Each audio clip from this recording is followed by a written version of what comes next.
me today I'm going to show you how to make a very easy pork roast for your family. Sunday afternoon. We just got back from church a little bit ago, and so I'm just gonna getting the dinner started for my family. Feeling a little awkward cooking in my kitchen with everybody else in the room, but I thought this would be a good time to share that with you. So pretty easy. I've already chopped up one whole yellow onion, a handful of potatoes this size. It doesn't need to be fancy. I do this rustic. Nothing stays the same. It's all going to cook down anyway. So a couple celeries. Just I chop up the whole thing and throw it in there with the onion, potatoes, and 2 bay leaves. And then I'm going to throw in a bunch of carrots too. So I've already gotten some of them started, and I'm just going to peel these up real quick. And the peel and everything I have here is going to go to my chickens. So I keep a little bucket off to the side for scraps.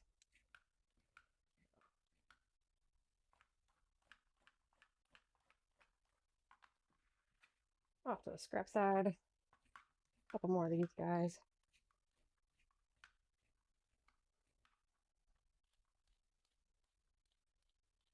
All right.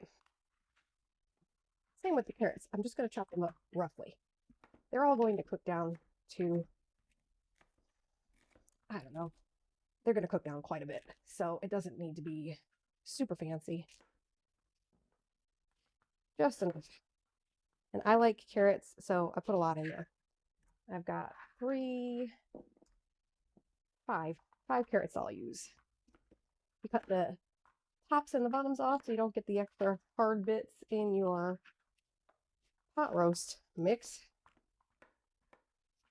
Try not to chop your fingers off.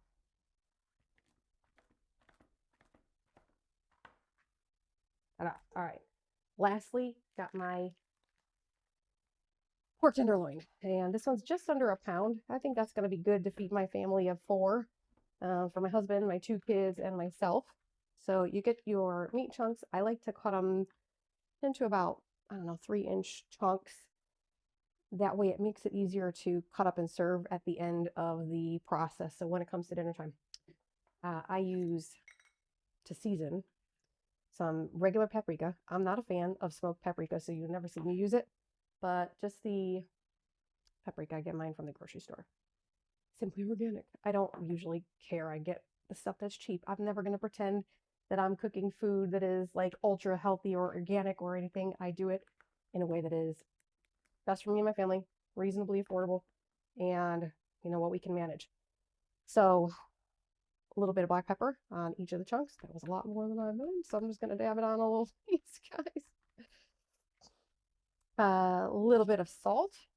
So as far as the black pepper goes, I probably use about 2 teaspoons of black pepper and about a tablespoon and a half paprika, and about 2 teaspoons of salt. We'll say 2 teaspoons of salt. You can always add more salt at the end, but you cannot take it away. So don't carry it away. Season your meat enough. Don't overdo it. Throw that meat in with your vegetables. Let them sit on top. You're going to pour some liquid in this pan until it just barely covers like maybe 2/3 of each chunk of meat. So you don't want to submerge it completely. You want that liquid to braise the meat. I like to throw, people said I like to throw a dash of Worcestershire sauce. Worcestershire sauce.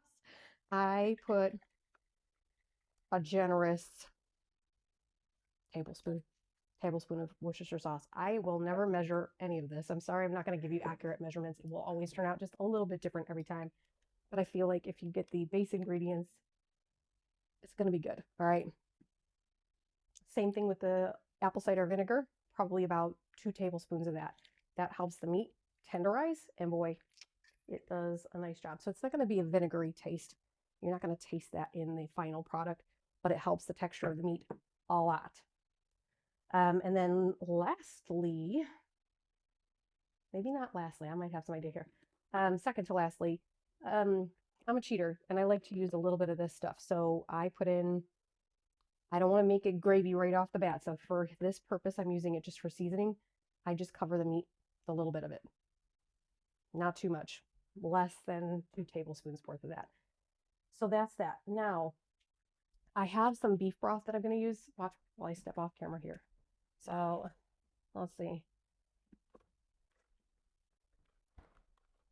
I have a box of beef broth, but you can use water if you don't have it. I've used water many times, and honestly, it comes out pretty much the same. So I have a little bit of that left over. I'm going to open up another box. Hi again. Okay. I'm going to open up another box, throw that in there. Let's see. Can you see? We're not going to cover the meat all the way. Just a little bit. Just right about there is good. Now, I've set my oven to 375 because my oven does not hold the 350 temperature. I like it to be a little hot. I know through experience that it never gets that, like the heat escapes out the back of the oven, so I set it a little higher. You could do the same to make sure you're checking on your meat every hour or two to make sure that liquid hasn't completely burned down. So same type of thing. My pot, I use this like knockoff, I think it's a Martha Stewart brand Le Creuset type of cast iron enamel pot.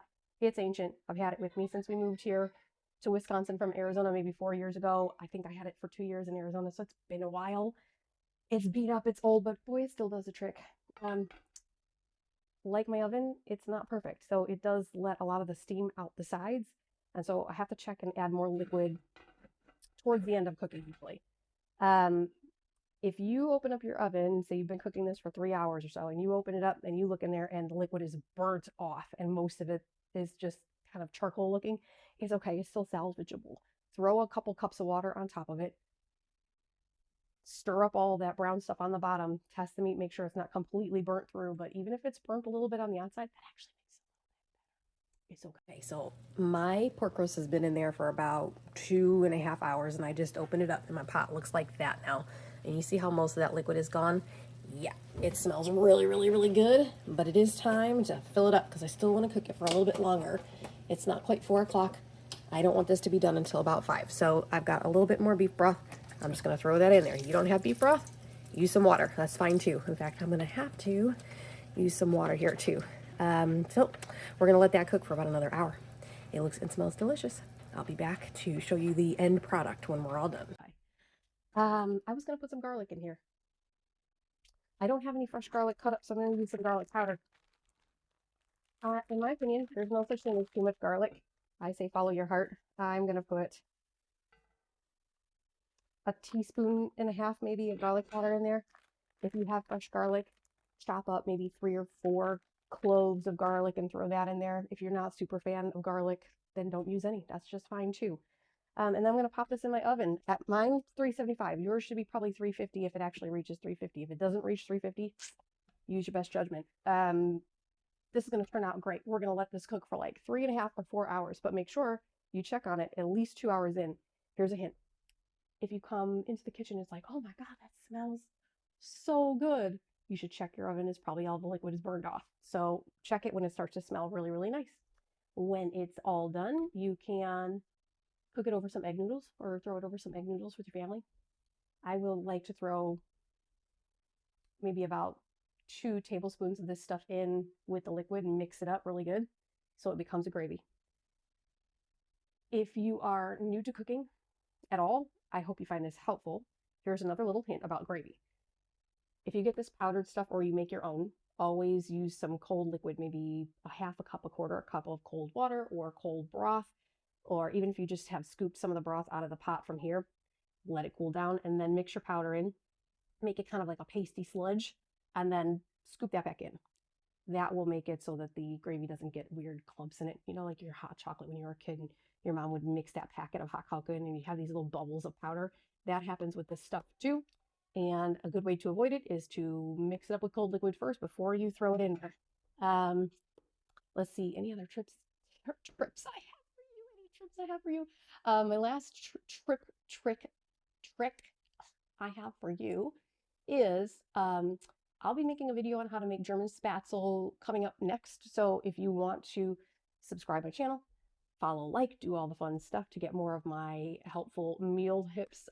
That will be the next video in the mix. I'm new to this YouTube channel stuff and I'm trying to get started to make a little bit of a side business for my family. So if you feel so inclined, please subscribe, like my content, help me out. It helps me out. And also, share my stuff. So I'm Lauren. I'm here to help you cook.